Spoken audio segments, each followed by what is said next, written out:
Part 3, Tsutomu Miyazaki.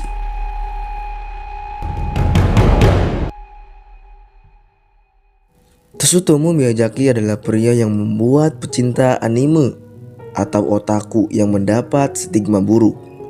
Pasalnya, pria otaku ini juga dikenal sebagai pembunuh berantai yang sadis. Aksi pembunuhan dan pemerkosaan terhadap 4 gadis muda membuat Tsutomu Miyazaki dinobatkan sebagai psikopat terkejam sepanjang sejarah Jepang. Tsutomu bahkan memiliki beberapa julukan, diantaranya pembunuh otaku, Dracula Miyazaki, hingga The Little Girl Murderer. Dilansir dari Murderpedia, Tsutomu Miyazaki dikenal sebagai pria penyendiri yang menghabiskan waktunya untuk membaca komik dan berfantasi.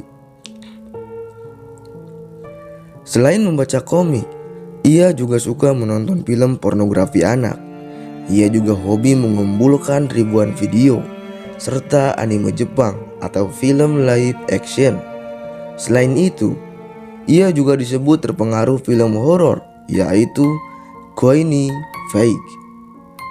Ada spekulasi bahwa ia mencontoh film untuk melancarkan aksi pembunuhannya.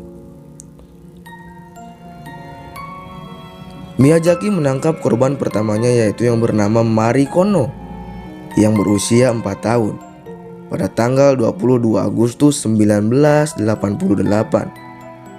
Ia membawanya ke taman, memotretnya dan mencekiknya. Lalu kemudian pakaian korbannya dan terus meninggalkannya. Sementara itu, dia membawa pakaian korban yang juga ia foto, dan di bulan Oktober dia melakukan aksinya lagi. Lalu korban selanjutnya adalah yang bernama Masami Yoshizawa, berumur 7 tahun. Korbannya saat itu berjalan sendirian dan dia membujuk korbannya masuk ke mobilnya dan kembali ke tempat yang dekat dengan lokasi pembunuhan pertamanya. Namun kali ini, setelah mencekik korbannya, Miyazaki mencabuli korbannya dan dia sekali lagi pergi dengan pakaiannya. Lalu pada 12 Desember, Miyazaki membunuh gadis kecil lainnya, yaitu yang bernama Erika Namba. Dia memotret korbannya dan sebelum membunuh dan membuangnya, ia sempat hampir tertangkap, tetapi dia berhasil melarikan diri. Dia juga sempat bersembunyi selama beberapa bulan ke depan sebelum membunuh korban terakhirnya. Namun jasad Erika akhirnya ditemukan. Para saksi juga sempat melihat mobil Miyazaki. Polisi mengungkap bahwa masing-masing keluarga dari ketiga gadis itu telah menerima panggilan telepon dari orang yang aneh. Mereka juga menerima kartu pos misterius dengan huruf-huruf potongan majalah. Lalu yang paling kejam, dia memakan jasad korbannya. Pada tanggal 6 Juni, dia menangkap salah satu anak yang bernama Ayako Nomoto, berusia 5 tahun. Dan seperti biasanya dia memotretnya. Lalu jasad Nomoto ini ia bawa pulang untuk direkam. Dia merasa lebih berani. Kemudian dia memutilasi mayat tersebut dan memakan dagingnya. Lalu dia membuang sisa-sisanya. Namun mayat Nomoto lantas ditemukan dan langsung diidentifikasi dengan cepat.